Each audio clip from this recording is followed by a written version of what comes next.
what I wanted to ask was, what's the connection between the Dajjal and this world here? Like the education system you say is corrupted. How does this information get transferred, and how do they know when to put into force? Do they work with the jinns, or how does that work? You asked one question, or two or three? What is the connection between Dajjal and the education system? Remember what he has on his forehead? Kafir. So, his objective is to take you to kufr. And he gives you an education system, an educational system, or a system of education, which is actually the system of kufr education. But he doesn't use the word kufr, he says it's a system of secular education. But the two words are synonymous.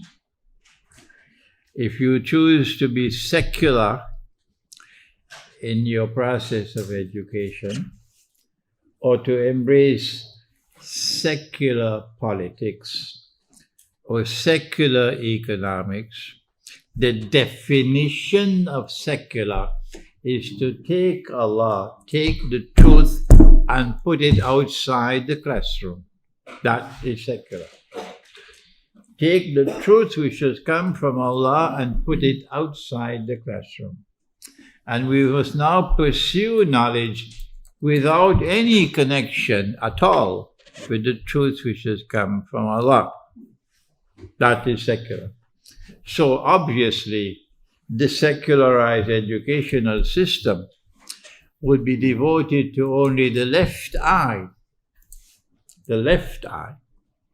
And this left eye is very bright, says the Prophet ﷺ. Brilliantly bright. In other words, this left eye will deliver the scientific and technological revolution which will dazzle mankind. Nobody will use horses anymore when they come with mechanized transport. No need for sails anymore, waiting for the wind.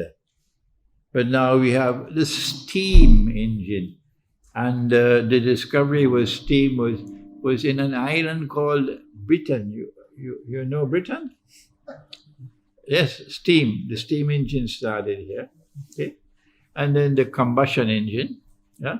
The scientific and technological revolution started here in Britain. The industrial revolution started here in Britain. The feminist revolution started here in Britain. That's why I have said, if you were born in Britain, even if your parents had come from Pakistan and you were born in Britain, you have an advantage over those in Pakistan and in Egypt and in Algeria.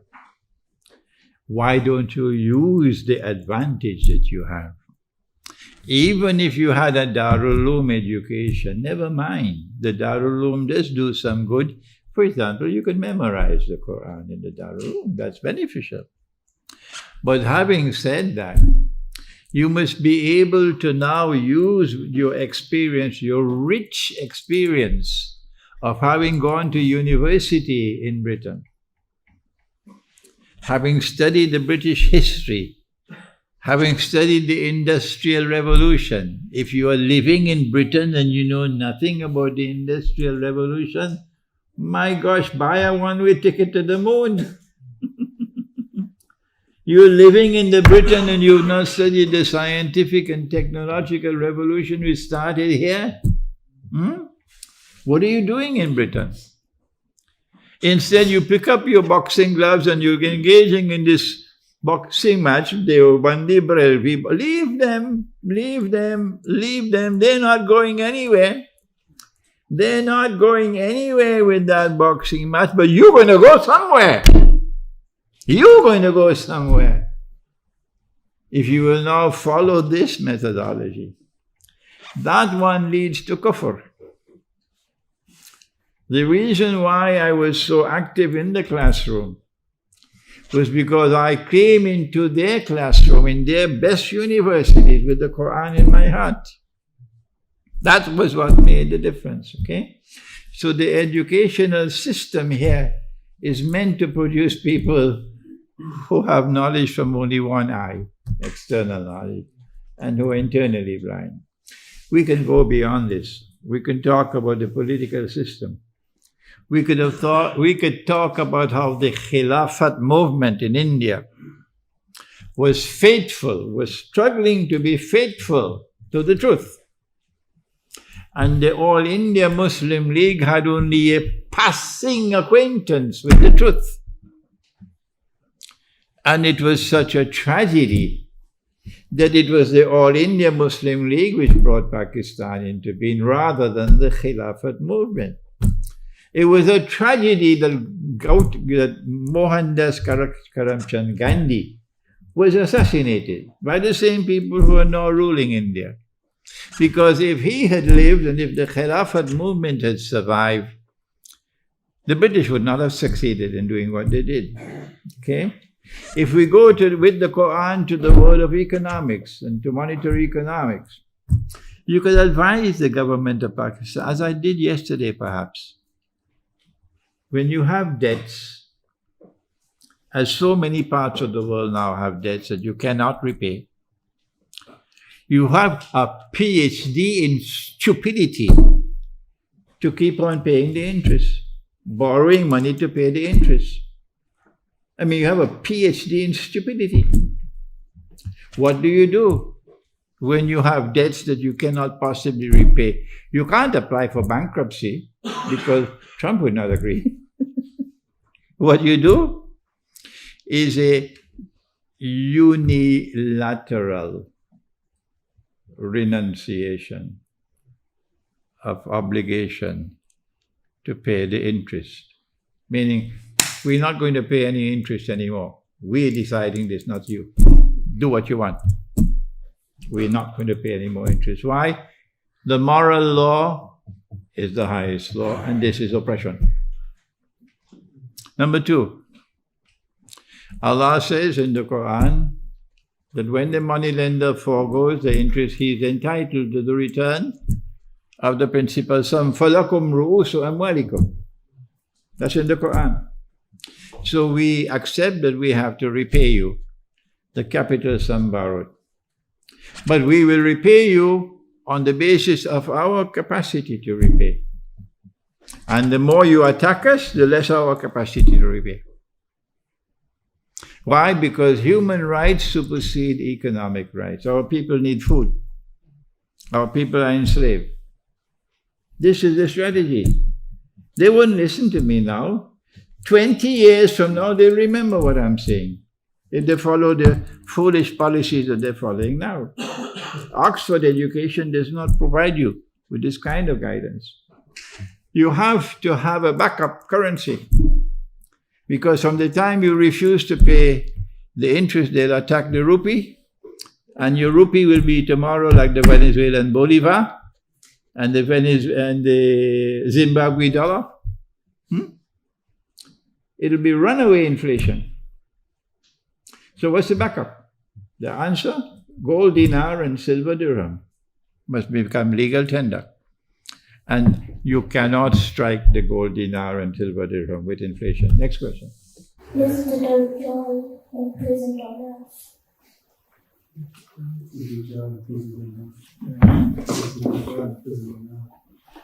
Is the Dajjal imprisoned on earth? No, he's not. And how will he be defeated? How many questions are you going to ask? So, only one at a time, my son. Yeah. You've already asked one question. Give a chance to others now, okay? One question at a time. We come back to you, yeah.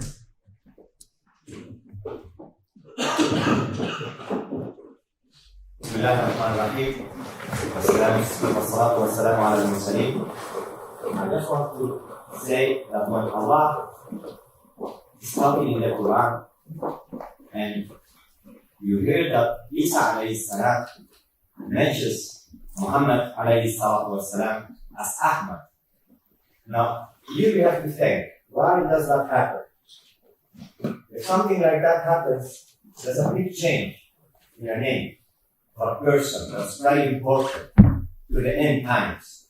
And the one who's doing it is an ayah for the end times. His name is Jesus. Why do we know that? Because Allah, when they tried to sacrifice Jesus, Allah said, what should be halal? So that's where we can find the mutashabihat in it. So why would he call Muhammad alayhi salatu wasalam Ahmad? Because that's a name that's made from his heart, from his love. We cannot change someone's name to something more, how do you say it, more beautiful and more kind. If you don't love that person, if you don't have love in your heart. For example, when we look at Dajjal, and we say, is Dajjal on the earth? People say no, but I can see him all around me. While the Sheikh is talking about this lecture, the only thing I mentioned here that people are playing with smartphones and keeping their child busy with the smartphones and doing stuff that is actually not meant to be how we used to sit and listen to the Sheikh. That's where knowledge escapes you. When you want knowledge, you have to open your heart and listen with the wisdom of the Lord. And let them talk and speak through you and use your heart. When that happens, you will shake the earth. And don't be scared to speak the truth. And don't just mention stuff what you don't know what you're talking about. When you copy about something and you are asking a question, it must not be personal. You must be knowing where you're talking about because this is knowledge. Not to go home and think, oh, well, I have this problem, so I'm going to ask that. No, that's when you do it in your private time. You take care of yourself, and when you are here for the whole Ummah, you have to talk for the whole Ummah. That's all. Well, I am astonished. I'm astonished, really, to learn that while I was lecturing, some of you were busy with your smartphones. It's very sad for me. Yes. Okay. I was not like that when I was a student, not at all. If my teacher is teaching, I have to pay undivided attention to him while he is teaching, which is why I'm sitting today teaching. So you have to be careful in an assembly of knowledge to show respect for knowledge. Yeah. So there's a question Thank you. online, which is, what are your thoughts on Imran Khan, and do you think a new house of knowledge can be built in Pakistan? I believe that the new Prime Minister of Pakistan is an honest man. He's not a thief like those who preceded him. Yes. I don't think also that he can be bought with US dollars and with a house in Hollywood and with his son attending an American university and so on, or with a beautiful American woman. No, I believe that this man will put Pakistan first, which is why his life is in danger. Yeah, the same way that they killed General Zia-ul-Haq, they would try to kill him as well. And that's why he is someone who is bona fide. But having said that, and having paid tribute to his sincerity and his dedication, I don't think he will betray Pakistan, no. There is no substitute for the Quran. When I look around, the men and women around him, I don't see anyone capable of advising him from the Quran, and he most certainly does not have the knowledge of the Quran. And so I don't see how it's possible to get out of the hole you are in with anything else but the Quran. So I continue from a distance to send messages to him, hopefully that he might use his internet to check out and listen to the lectures and get some knowledge. And I know I can't do it in Pakistan. They destroy me. If here, they're shutting the doors of the masjid to me. Can you imagine what they do to me in Pakistan? So just a gentle reminder to keep the questions one at a time and short as well. Yes, one at a time. Sheikh, I know you want me to go to Pakistan, I know that. I do believe everybody is doing their bit abroad as well, and until what I was wanting to say is that your work on monetary system, your explanation of how money should have inherent value is, for me, is far more important. Even though I'm not, the end time thing, I think that because that's a very current issue, we are all in this. I call it slavery. Basically, they left us appearing to be independent, but actually, so that we don't fight them, but actually enslaved us with this monetary system. And banking system, which is the fractional reserve and all that you very nicely explained. It's not only Muslims, but I think look at China and Russia. They're all reserving gold now. They're all listening to you as well. It's not No. The Russians and the Chinese are far advanced in thinking, and our people are still eating biryani and going to masjid. When you Russia, but I think people are listening. Not going to Pakistan is we have liquid lake. We are starting again to. There is lots of minerals. We have to come out of the debt trap and have this inherent value currency somehow. So I think I would really,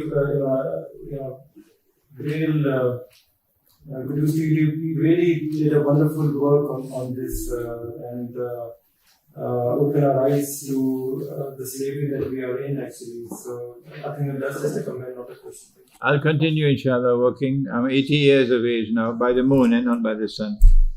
I'll continue, inshallah. Okay, so I apologise for using my phone. I was actually recording you on little clips, both using our clips for press segments. I'm not understanding the accent. Speaking English, I apologize for using his phone. Oh, you were? Yes, okay. The question I want to ask, obviously yesterday you made a statement that we should all migrate to Pakistan. Some of our second, third, fourth, fifth, probably generations here. It's going to be pretty hard to uphold your families and go back. We're getting, our Muslim brothers and sisters are becoming prominent leaders in this country, our politicians, and moving up in the ranks. What if more of our Muslim brothers and sisters became prominent leaders in this country, and Allah subhanahu wa ta'ala give them more diet towards Islam, and this became a more force of Islam in this country, then what would you say to that? How would we expand our Islam further in this country with that sort of? How does Islam progress in this country?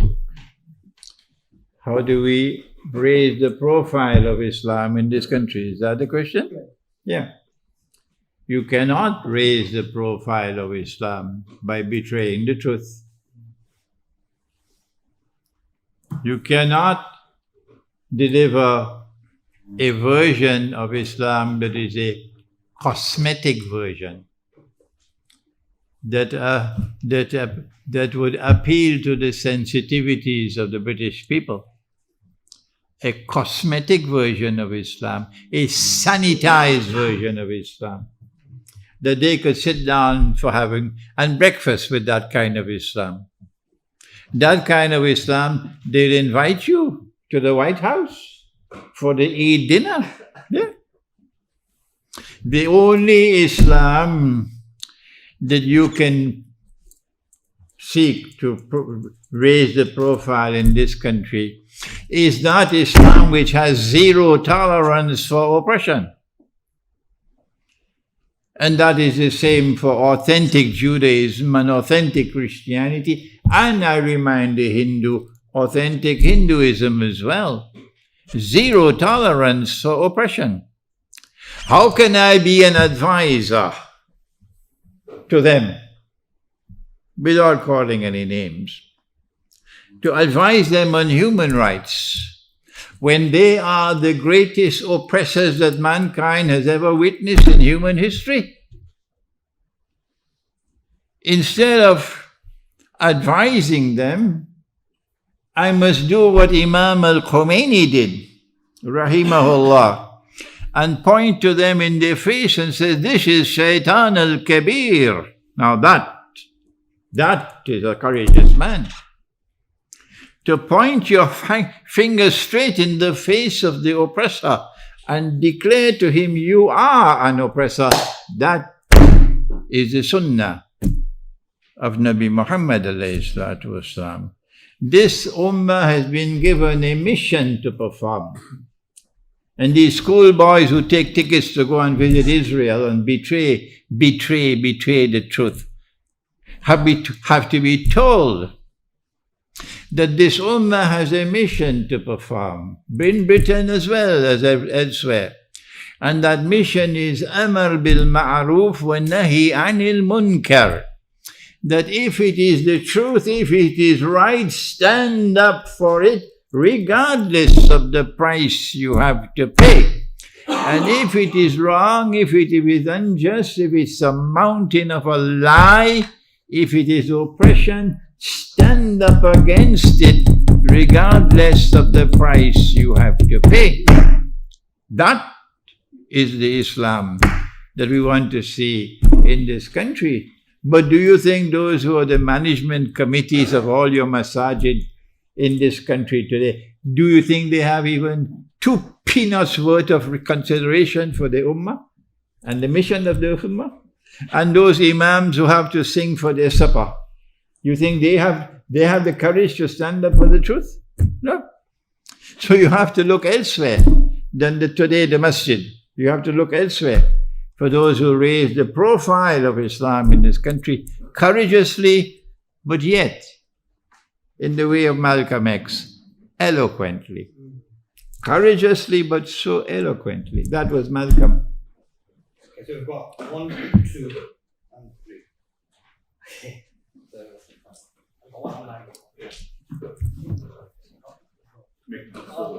With a shorter one. Your Eminence, once again, assalamu alaikum. As a kite flyer from Lahore, I'm going to keep the threads, the black and white ones, pretty secure under my pillow. I agree, and to be honest, I'm one of the guys on the mobile phone, right? I agree with the need for a realigned house of knowledge, recognizing the spectrum of knowledge emanating from our centers of learning are not producing thinkers, right, and are deficient in discourse, hence advising governments is a far-fetched idea in that regard. What is the inert root cause of the compartmentalization of our senses of learning that has resulted in the systematic destruction of our houses of knowledge? What deficiencies, the question is, what deficiencies or weakness on our part has invited this nefarious destruction? That's a good question. And I wish I knew the answer. Somebody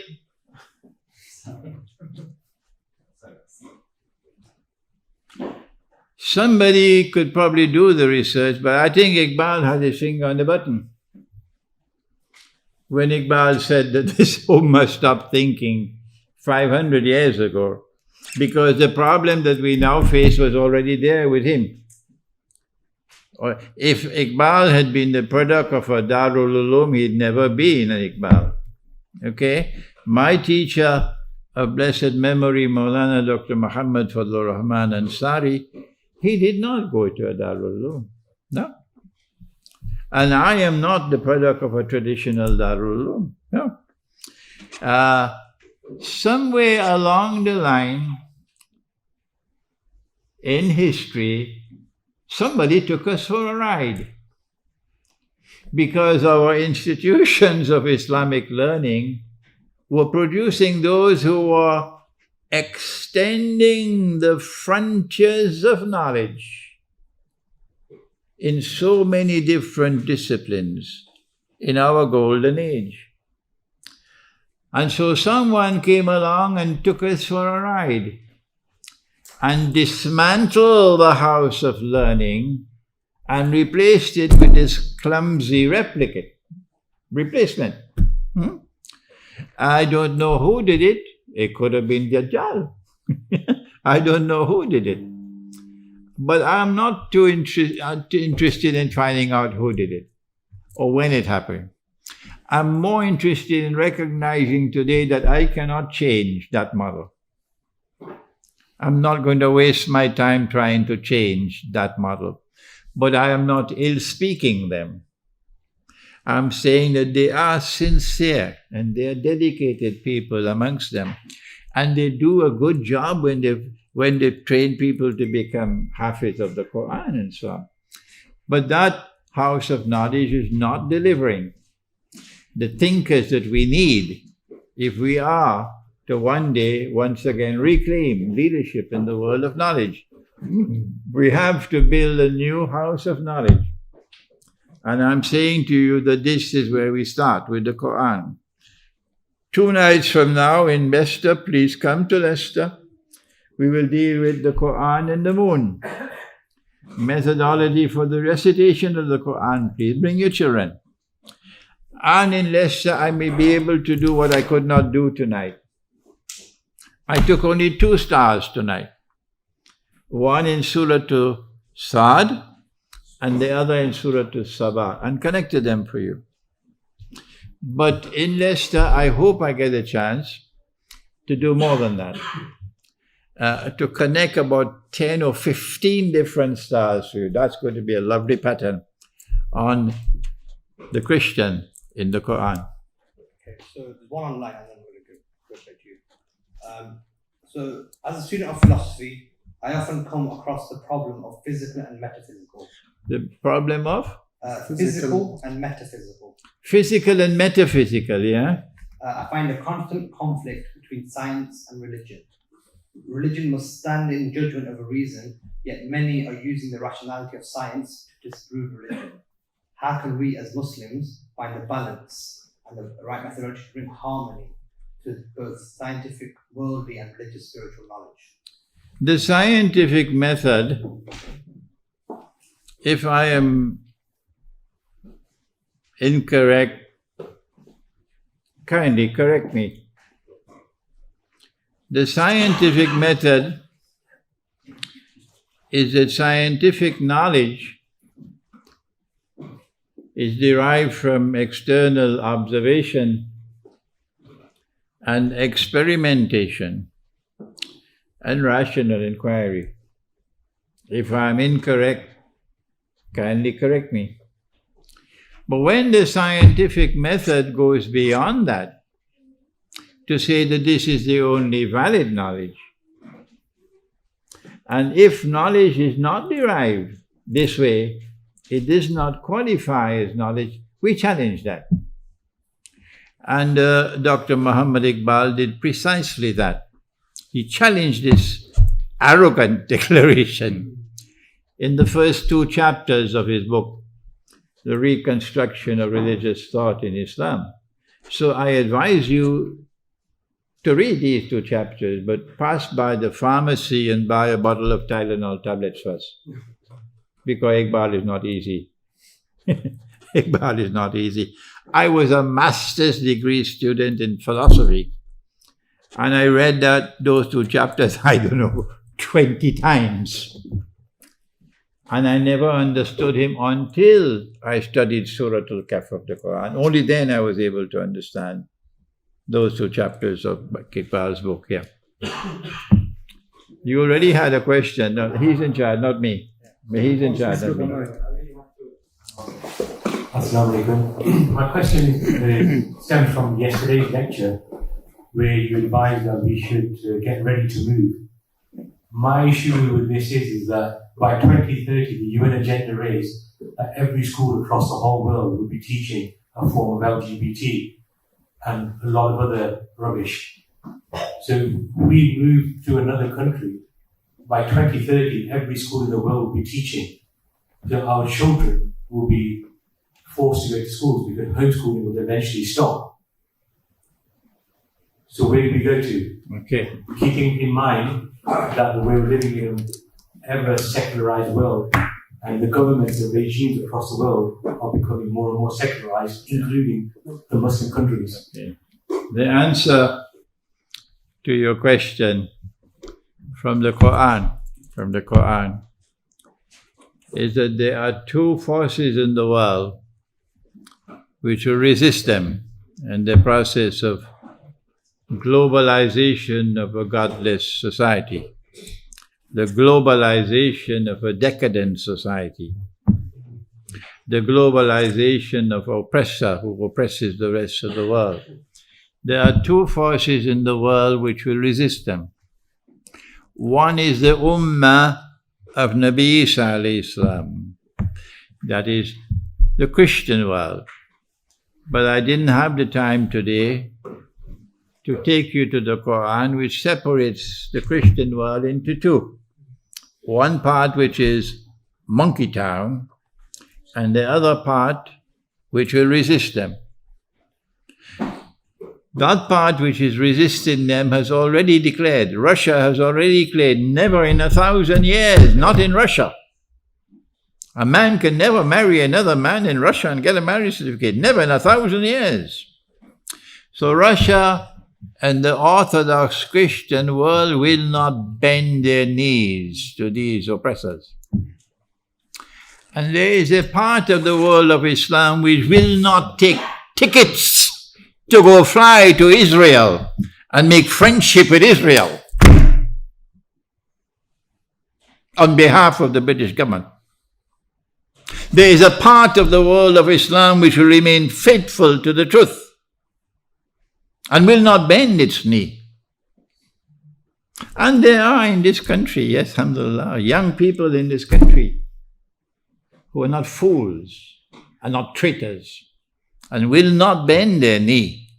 If you have to make hijrah, you make hijrah. But Allah's earth is wide. And there will always be a part of Allah's earth where the believer can survive without betraying Allah. Let me quote to you from Surah to Ali Imran, because I should not be talking out of my hat, I should give you the proof from the Quran. The angels are taking people to Jahannam, and they pause to ask them, Fima kuntum? Tell us what happened that you landed in this mess, you're heading for Jahannam. And they reply and they say, Kunna mustada'afina fil ard. We had no choice. We had no choice. We were helpless. To which the angels reply, Alam takun ardullahi wasi'ah fatuhajiru fiha. Was Allah's earth not wide, that you could have searched for some part of Allah's earth where you would not betray Him? So from this verse of the Quran we know that there will always be that part of Allah's earth where a believer can survive. Last question. Last question, okay. You're lucky to get the last question. No, just a quick question, Sheikh. If you can answer it, just based on the brother here, the question he asked about the Muslims gaining rank in this country in the government, does that allow us to participate in the voting system? Because some ulama say that we can vote to basically the Damien statement that to participate in the lesser evil to avoid the greater evil. Can you just clarify that? Exactly. Can you give me 1 more hour?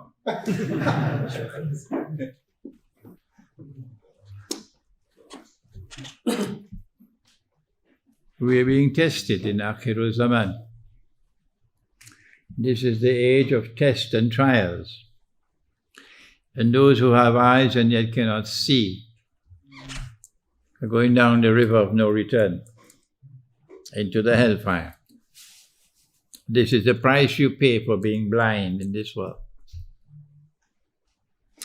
If the Khilaf, if the Khilafat movement had not been destroyed, when Mustafa Kemal pulled the rug from under it by abolishing the Khilafah, and I feel so sad to say, if Dr. Iqbal had not played the role that he played, if the Khilafat movement had survived, we would have another political model in post-British India.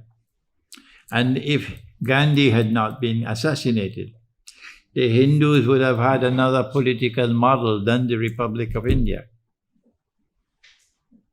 The Muslims wanted a political system in which they could live as Muslims. The Hindus wanted a political system in which they could live as Hindus. And these two communities would have searched for a modus vivendi, a means by which they could live together harmoniously. But the British did not want that. They wanted you to be sucked into and embraced by their political system, which was built on shirk. If the Darul Uloom was playing the role it was supposed to play, it would have already analyzed the political system which has come from modern Western civilization and declared it to be kufr, written on his forehead. But the Darul Uloom is not playing that role. It's not just in politics, it's in economics as well. It's in the monetary system as well. It's in the educational system. It's kufr everywhere. And we have proven ourselves to be totally inadequate in even understanding the challenges of this age, much less responding to it. Those who go and vote in the elections of the modern secular state, on Judgment Day you'll be informed that you have validated that political system by going and voting in the system. You have validated it, and it is built on shirk. Those who refrain from voting, like I have refrained from voting, are saved from the shirk. But if you insist you want to go and vote, I have not been appointed to stopping you. Go and vote, by all means. But on Judgment Day, don't cry, don't come to me. Yeah, you stand up on your own legs and defend yourself before Allah. If you don't know the subject and you're acting on the basis of your own ignorance, then you're a fool. You're a fool. Because Allah gave you the Quran as guidance and you never bothered to go to the Quran. So here am I in Britain, I'm here to teach you to think. And here to invite you to return to the Quran to understand politics, to understand economics, to understand the market, to understand what is money. This is the work I'm doing.